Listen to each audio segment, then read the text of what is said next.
Hi, I'm Seamless, and today I'm going to be showing you how I record my guitars in FL Studio. Again.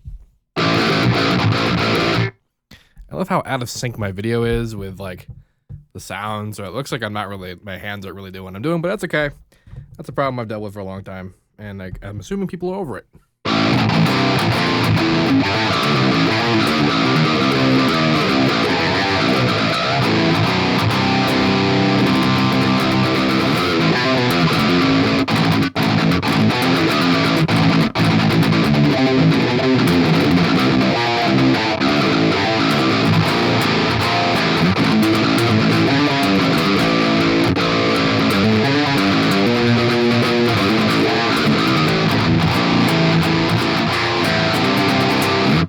That was just to give you a look at what the tone actually was, so that you knew if you cared. So, I'm doing this again because the last one I did was old and stupid. This one is just gonna be pretty straightforward. So, to begin to record a guitar, you must either have a guitar or get a guitar sample library, a dry guitar sample library. So when you have the samples, they sound like this.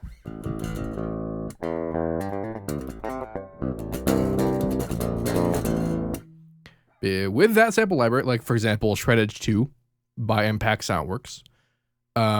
If you have any kind of sample library like that, you can pretty much do everything that I'm about to do with a real guitar, signal pathwise. But if you do have a real guitar, you just plug it in, with cables, and you plug it into an audio interface. There are 2 billion audio interfaces that will do the job. Just do a quick Google about it. The one that I have is called a PreSonus Fire Studio Project. However, that is major overkill for most people. So it's not something, I recommend for this sort of deal. Like a Sapphire Pro TI2, 2IT, 2i2, that kind of thing. Like that, those are totally fine. Any kind of 1/4 inch input into some kind of USB adapter that goes to your computer that can be recognized by your audio drivers. That's what you need. When you have that, go inside FL Studio, go into the channel in which you would like your guitar to be run through, and then go over here up to the top of the effects channel where it says in. And here you can select what input you want to use. And for me, it's the second number 2. Don't worry about why there's 2. That's just the input that it is. For you, it's probably going to be way simpler. Just say input 1 or 2, be input 1, and then pick it, and then there you go. You got your signal routed in. Adjust your gain levels on your audio interface to ensure that you're not clipping. At least on your pre. It's referred to as your pre-gain. Preamp actually, but don't clip. Unless you like how it sounds, but if you don't have any idea what it sounds like, don't do it. And you can experiment later once you get a bass line. All right, so the way that I have it set up is that I have this stack. And what the stack is an Edison, Maximus for compression, and gate in this case, EQ, distortion, and guitar rig. Well, I'll explain why that's there, and then also another EQ. But let's go over what these individual effects actually are doing to the sound and represent in the stack, because it's not so much just what they are, but it's they occupy a class of things that are necessary to create a tone with a guitar. Edison is here to record the dry tone, so that when I actually record the guitar, I have the dry tone to start off with.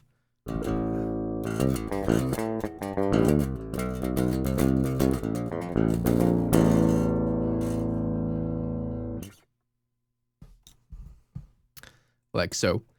Also, sometimes what I will do is I will use Edison to denoise the sample if the sample is particularly noisy. Your pickups might be very noisy, or your preamp might be noisy. There's all kinds of noise that can happen, even if it's in a closed electric system.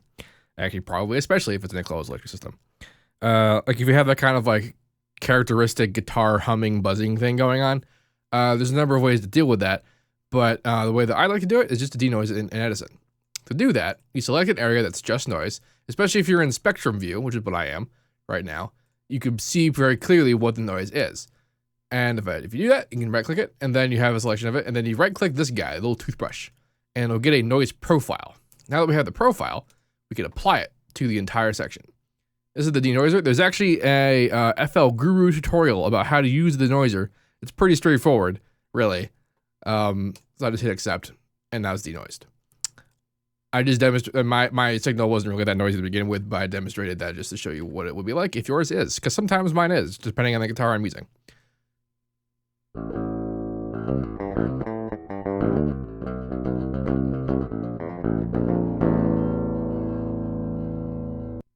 Yay. Then I have compression. Now, these two things, I have the compression engaged, and when I'm doing a Maximus, I've actually turned off the low, medium, and high. I got into the band, and I made the low band go all as far as up as it can go.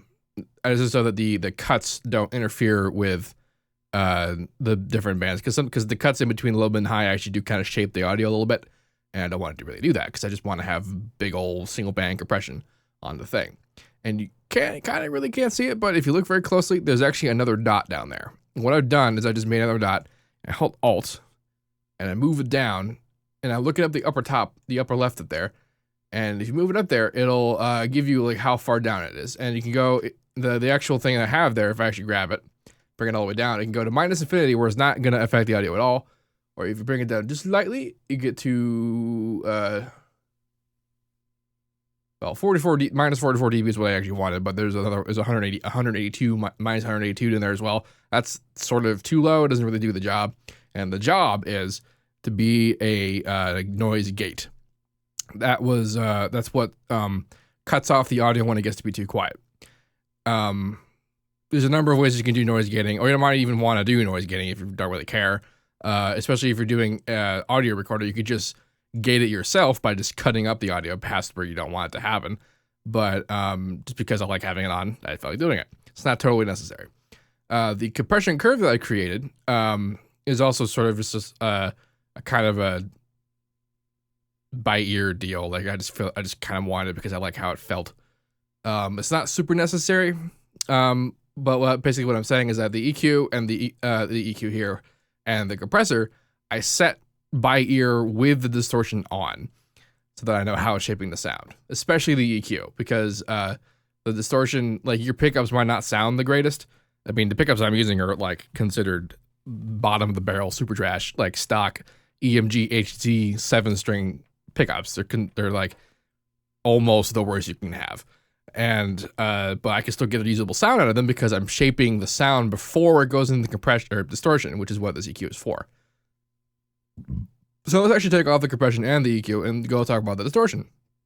So guitar distortion by itself, what I'm actually using here is the Poolin LE456. This is a plugin that's free.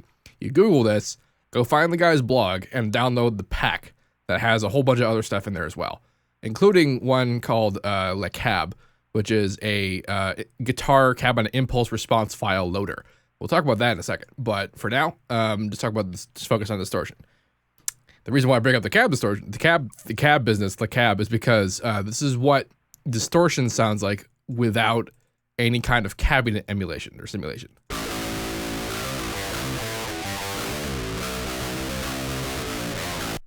That's what that sounds like. And here's what it sounds like with cabinet emulation. Like an actual guitar. So the actual sound and coloration of a guitar is determined by the cabinet that the head is playing through. The head, this is sort of representing the head. And then in here we have the control room, which gives us different cabinets. These are essentially impulse responses that you're able to kind of adjust a little bit. This is a Guitar Rig 5. This is the Control Room Pro. It's pretty awesome. I dig it. This is pretty much all I use Guitar Rig for. Sometimes I'll use different effects. Sometimes I'll use parts of built-in presets. But largely I use it for its cabinet emulation. You can use Le Cab, or you can even use the Fruity Convolver and load a convolution impulse response. And you can, if you Google free guitar cabinet impulse response files, you'll find thousands, legitimate and otherwise. And what they are someone they recorded a frequency sweep between 20 hertz and 20,000 hertz. It sweeps around and it interpolates what the frequency did through whatever system it was recorded through. Someone like would have a guitar cabinet run the signal through the cabinet through a microphone, and then that impulse response file will convolve a new signal that comes through it to sound like the response was in the original file. It's a little bit different than how reverb responses are handled, but it's almost similar. And the result is similar. It creates a file called impulse response. You load it in there, and it colors the sound, not unlike what the cabinets here are doing inside Guitar Rig. The cabinets and the mic positions and the mic I've chosen, they're all kind of just picking by ear kind of thing. It was also based a little bit on like actual physical experience miking for real cabinets, and it's pretty on point actually. I use SM57, which is what this is. Dyne 57 stands for dynamic because it's a dynamic microphone. And you got 3 cone positions, and the center cone is more high frequency, and as you get farther out, it's less high frequency. That's pretty much what happens when you do it for real. And it's all pretty sweet. Now, once we have the distortion and the cabinets engaged, let's look at the EQ. So here's what it sounded like before the EQ.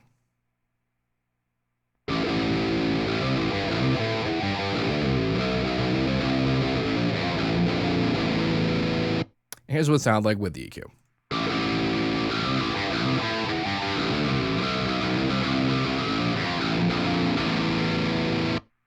The most notable change is this giant peak I've put up in the area where the twang happens.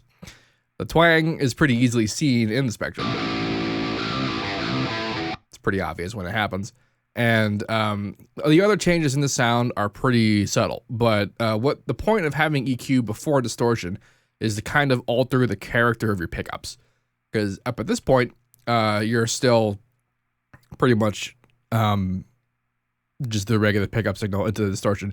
And affecting the sound before the distortion is essentially you're coloring the bare signal still.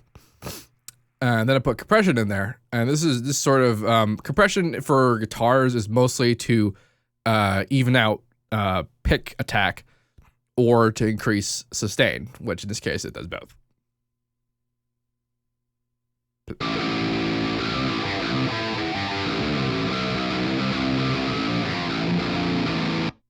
For the purposes of what I've done here, this is mostly a playability thing for you to actually be playing a guitar. If you're using a sample library, you might not even really need compression to, do something like sustain, just because they're recorded. The samples that are recorded, especially in shreddage, for example, are very long.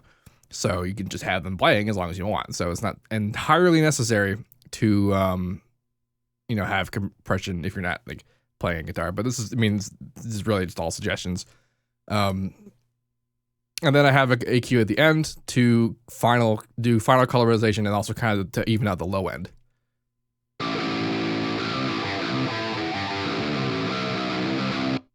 This is also a guitar in a vacuum. There's no drums, there's no bass. And a lot of different mixing still happens to a guitar when you're mixing it in with everything else. Probably I would get rid of more of the low end. I probably also get rid of the high end. A lot of, if you ever find any like master tracks of like professional metal tracks, the guitars are usually pretty dark. And that's just because they're designed to fit in with stuff that's pretty bright. Metal and guitars in general, like in rock, it's the band is all about fitting together with the bass, the vocals, the guitars, the drums. They're all kind of doing the same thing. They're all kind of together. And so their sounds are all designed to be played together. But yeah, that's pretty much, this is pretty much the stack that I use when I create any kind of guitar tone. The only other thing is that, especially for Poolin and Guitar Rig, make sure you have stereo engaged and like left, right engaged and stereo on in the mixer and that kind of thing for each individual thing you have inside Guitar Rig, because it's no like master stereo setting, which is so annoying. And that's because when I actually record guitars to put in a song, I multi-track them. What that means is that I record if any given part, like just let's actually record something.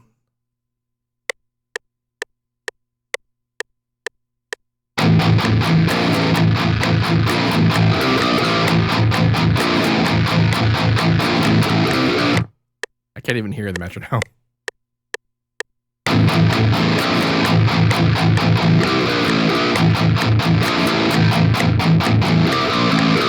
That's probably better. I don't care if it's not perfect. I also don't particularly care about denoising if I'm ever going to have like sort of sounds like these. Although, to be totally honest, I can my signal isn't that isn't that dirty to begin with. So here I have two versions of the same part. They're not perfect because I didn't, take care too hard. Being a tryhard. So I put them both in the channel, and I'm gonna make one of them unique, and now I'm gonna pan one left and pan the other one right. So just to kind of remind you, this is what it sounds like when it's just one guitar and mono. Here's what it sounds like with two guitars panned.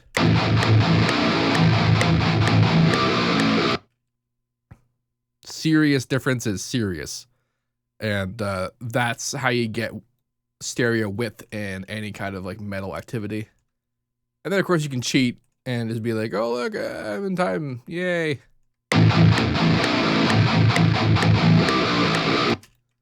You're allowed to do that. You're a producer. That's your job. Or you could use Shreddage and not have to worry about it. Shreddage actually has a really dope system where you can load up to 4 versions of it, and you can select inside each of the 4 instances. It's a contact library, and you can select which part of a quad tracking it is. And there's actually 4 sets of samples that it ensures that when you play a note, it plays 4 different samples across all the voices, so that you can quad track if you really felt like it. And you probably should, because it's really awesome.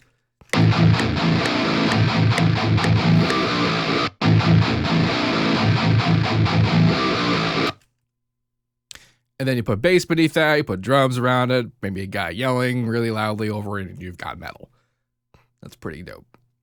I'm using a 7-string guitar, and I'm tuned to drop A, so that's a little extreme, especially for EDM, because most sub kind of goes away when you go lower than like B. And I'm an A, and I've written a song in A flat or G sharp, and I just do that by not giving a fuck. Like there's all there is to that. Actually, this is kind of a streamy thing to do, but I guess what I'll do is I will give you a little preview of what that actually sounds like. I could do that, I promise. This video is already, I've already accomplished the point of it, so if you're still watching at this point, then you have an incredible attention span.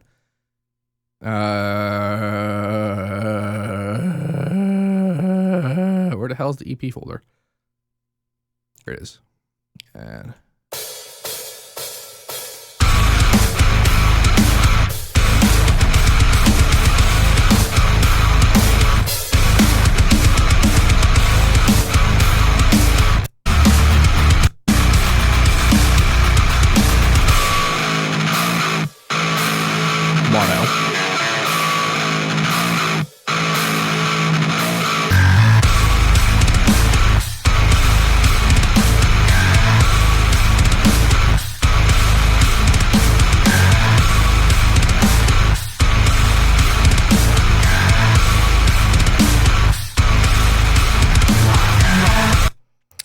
yeah, so that's the result of doing, putting drums and obviously not the same tone, but the general idea of it all is still the same. And just to recap, the sort of the steps that you should probably take is have a dry guitar of some kind, either a real guitar or a dry guitar library. Get an audio interface if you have a real guitar. Route it into here, or route the library into the mixer insert. Run it through distortion of some kind, a guitar head. Run it through a cabinet emulation of some kind, the cabinet.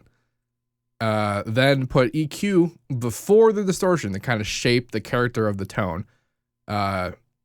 With Shreddage, actually, this is pretty handy because the guitar library is very like pristine, new strings, perfect picking kind of thing. So you have a lot of like frequencies to work with for every note. So shaping it with the EQ is super cool. And then compression, if you feel like it. And then EQ post to kind of make everything fit together. And then you've got guitars. I kind of meandered a bit, but I hope the information I got forward and was good. If you have any questions about any of that, let me know. And as usual, have a nice day.